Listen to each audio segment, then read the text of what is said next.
Welcome to Leaders of Tomorrow, India's only daily television platform for MSMEs. We bring you the biggest expert voices to empower you, the entrepreneur. Today I'm bringing you a special conversation with Sankalp Potbhare. He's the MD of Kraft Heinz here in India.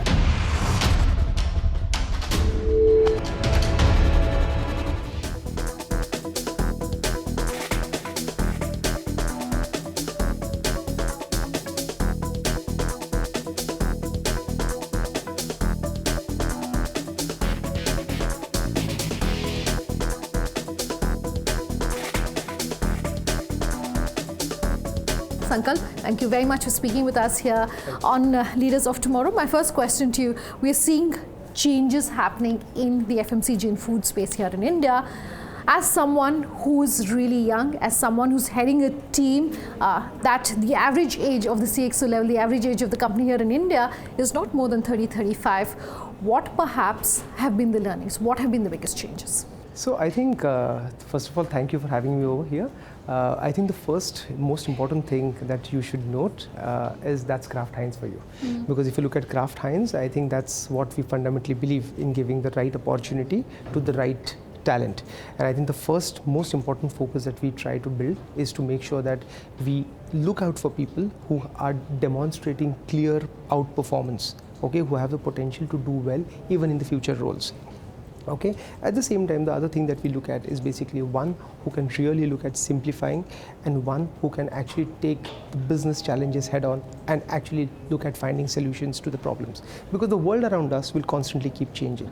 And I think if whoever demonstrates those kind of traits, we look at, working with those individuals.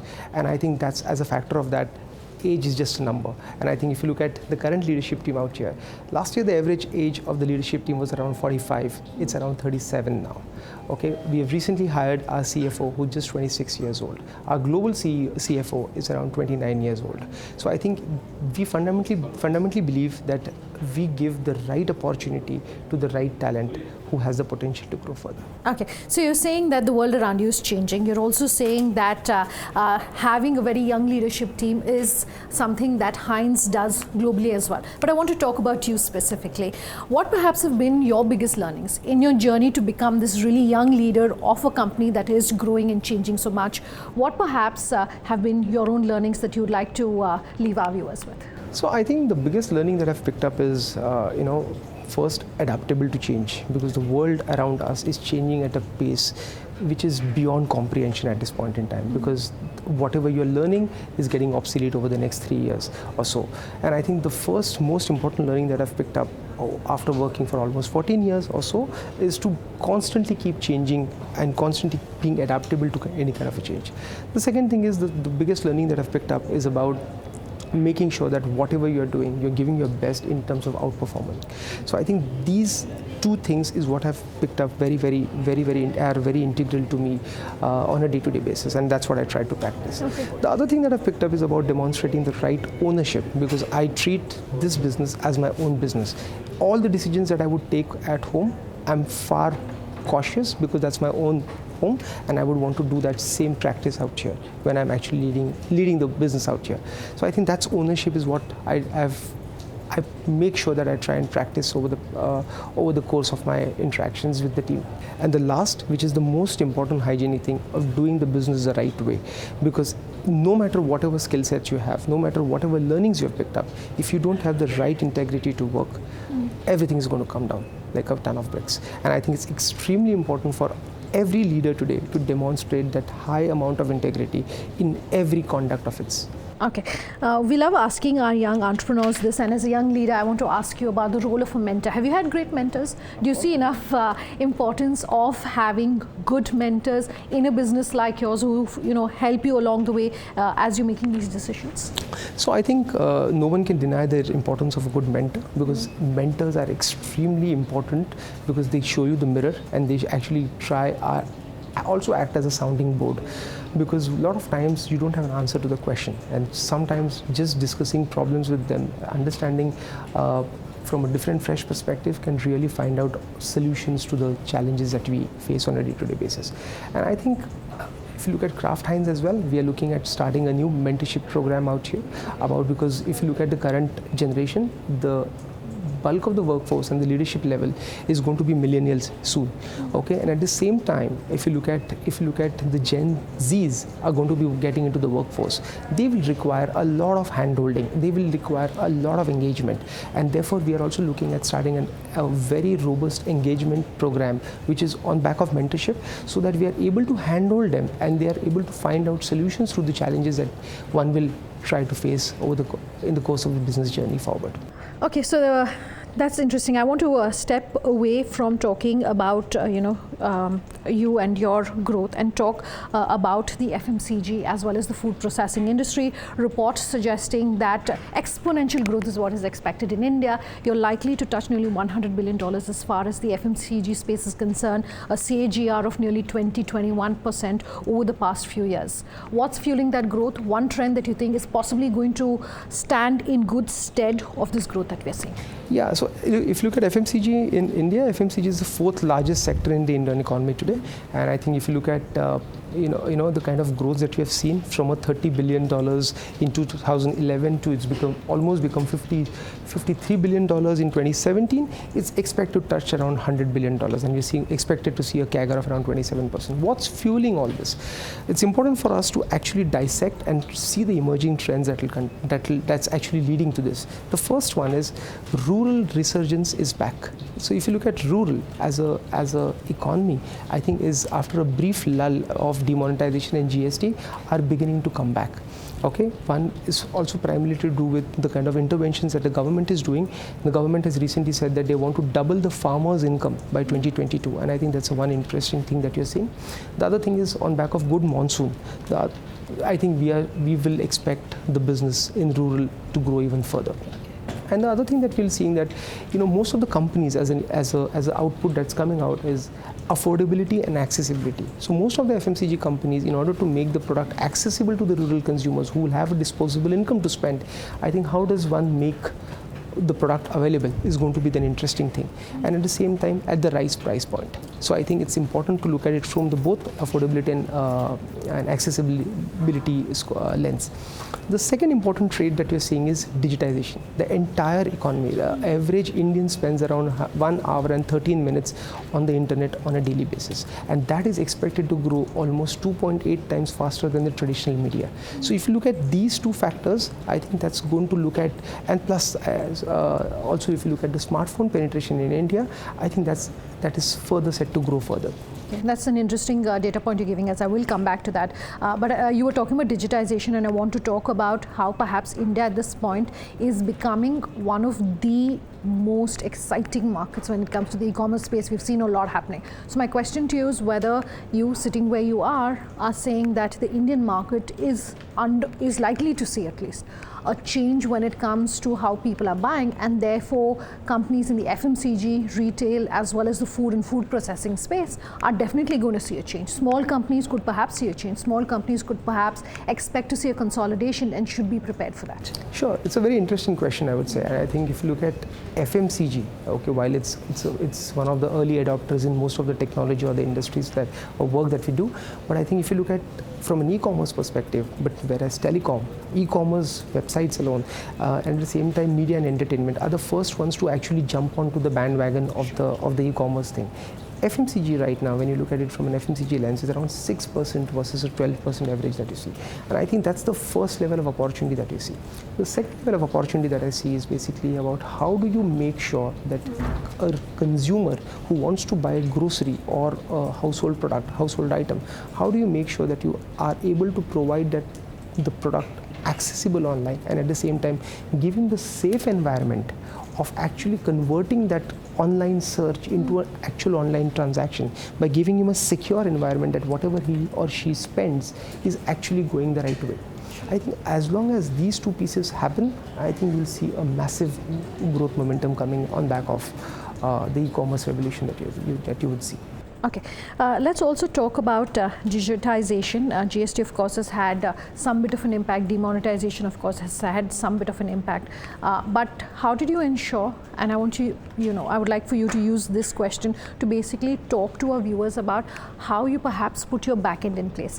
We were recently doing a panel discussion on GST, and a very interesting thing that someone said to us was that the biggest impact when GST hit was that there weren't enough CAs who even understood the changes in GST. How does a company like yourself ensure that you're ready for these changes that are coming up? So changes is a very, very inevitable part, and I think changes will keep happening, and you cannot stop changes from happening.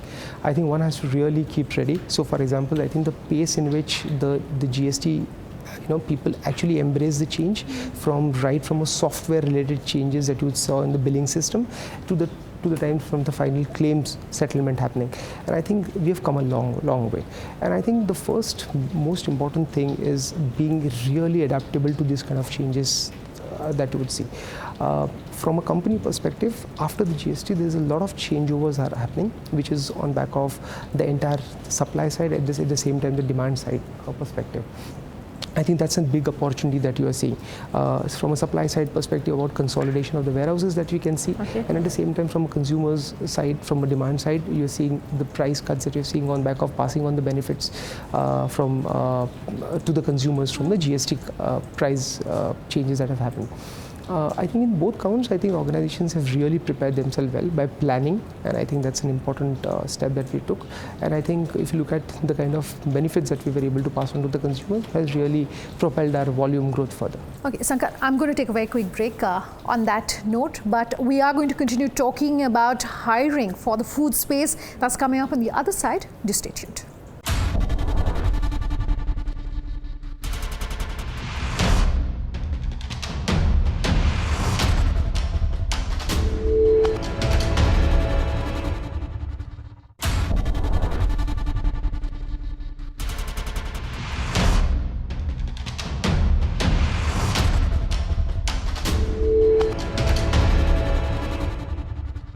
Welcome back. You're with us here on Leaders of Tomorrow, and tonight we have a very special guest and a very special conversation. I'm in conversation with Sankalp Potbhare. He's the MD of Kraft Heinz here in India. And just before we took the break and we started this conversation talking about the team that you've put together, I want to go back to that, but talk about talent availability for your industry. Multiple industry reports suggest that not more than, say, 20 to 25% of students coming out of colleges today have the requisite skill sets for the jobs that they've trained for. How are you perhaps ensuring that you're picking up the right quality talent? How much of training do you need to do for the students that you're picking up? So I think the first thing that I would want to mention, I think the recent Nielsen campus track, and I think really brought back the limelight back on FMCG sector. After 2014, 2018 2017 is the first time when FMCG is one of the most preferred sector of employment. Okay, and I think that with that note, you'll see a lot of. So it's definitely good news for you. Yes, a lot of prospective talent and candidates would be interested in working for a sector like us. Coming back to the larger question about how do we recruit, how do we hire, I think we hire for very clearly about one thing, which is about hiring for culture. First and foremost, we look at making sure that the person is a culture fit for the company. Okay, what do I mean by culture fit? One, a person who has a capability and ability to demonstrate that is looking at the business like an owner, which is like demonstrating the ownership. The second is has the long-term vision with respect to being very ambitious enough, has the potential of dreaming big and having the that's the second thing that we look at. And the third thing that we look at is basically the person basically, whoever we're hiring, he or she has a potential to even do better with respect to the current challenges that are, which is outperformance is one thing that we look at. We maintain this consistently across the globe from a hiring perspective. From internal training perspective, once we hire someone, so once we hire right, we focus on something called as groom right. Once we get the person on board, we make sure that we actually the person undergoes a robust training of around at least three months of training, which is about on the job, so that he or she actually learns and sees what exactly it is to hit when the person is actually on the field rolling out initiatives. So that's how we try to do that. We don't look at any kind of a rules or any kind of a set mandate that one has to spend so many number of years in the particular role or something like that. Once the person demonstrates, once the individual, he or she demonstrates the capability that he can outperform or do well, we looking at upgrading the talent. Very quickly, as we are coming to an end of this interview, I want to talk about innovation and innovation in the food space by small businesses for this particular market, not just large businesses that are coming in, MNCs for instance, that are innovating in this market, but small businesses that are innovating in India for India. We're not seeing enough of that happening, or at least we're not seeing enough of that happening which is scalable, which has been scaled to a pan-India basis. Why do you think that's happening? No, I think innovation is the most important thing, because that is how the innovation, that is how it will propel the growth further. Innovation can happen on multiple levels. Innovation can happen at a product level. Innovation can happen at a packaging level as well. For example, innovation also happened to a large extent on the price point level also. There was a lot of premium range that got launched over the past many years, and most of the other FMCG companies, actually the growth was based on the premiumization that they offered, and that's a way of innovation. That's a way of looking at it differently. For MSME is about how do you make sure that the product that they can develop actually is made more accessible, and whatever innovations that they can do towards making a more healthy, nutritious product today in the food space is making. How do you give them the kind of the right access to the market at the right price point? I think these are some of the things that can really step up and propel the growth even further, is what I think. Let's talk about something which is very crucial for most businesses, but even so for someone who's in the food space, and that's building that brand identity for yourself, building that integrity and saying this is what we stand for. One or two things that you have done at Kraft Heinz to say that this is our brand philosophy, this is how we communicate it. I think the most important thing that we try to do across, and I think this has been happening for the past, ever since we exist, I think is about being true to whatever we communicate, and being very, very authentic communicators. Because I think if you look at the values that we have, the first and the most important value that we really, really harp on is about consumer first. And I think we put our consumer first in everything that we do. And I think from that lens, making sure that the product actually lives up to the promise, which is about authentic communication, is what we want to continue as we move forward. It's extremely important for our consumers to see the right value that he's getting out of the communication and the brand that he's consuming. For example, recently we have done a tie-up with Saurav Ganguly in East India, where we have done a social, it's a social movement, I would say, which is about "Kam protein cholbe na," which is like less protein won't do, which is one of the most important awareness that we want to create, because protein is the most important building block for the child's growth. And when you look at the kind of protein that the average individual or average child gets today is significantly lower than what we expect today, and that's the kind of awareness we want to build amongst mothers, amongst parents, in terms of showing them that these are the opportunities that they have with respect to the kind of protein consumption, which is significantly lower than what they otherwise think. And I think Complan can bridge that gap. We've got in Saurav Ganguly, who's one of the leaders in Pan India, at the same time in East as well. And we thought, who better than him, who's a doting father himself, to talk about the promise. Okay. But is it important to necessarily have a brand ambassador? It is not necessarily, it's not important for having a brand ambassador for the sake of having it, but it's extremely important to have the brand ambassador to talk when it comes to real authentic communication. For example, Complan, all this while, for the brand that we have, we just focus on the taste and the nutrition piece, which is an integral part of our communication. But here we wanted to create this social awareness about protein is an important part of the diet, and therefore how is that you can bridge that using Complan. One last question then, and while we did speak about mentors, my question to you is perhaps one piece of advice you've received in your journey that you think has really changed the way that you do business, the way that you look at the work that you do, has perhaps had the most impact on you.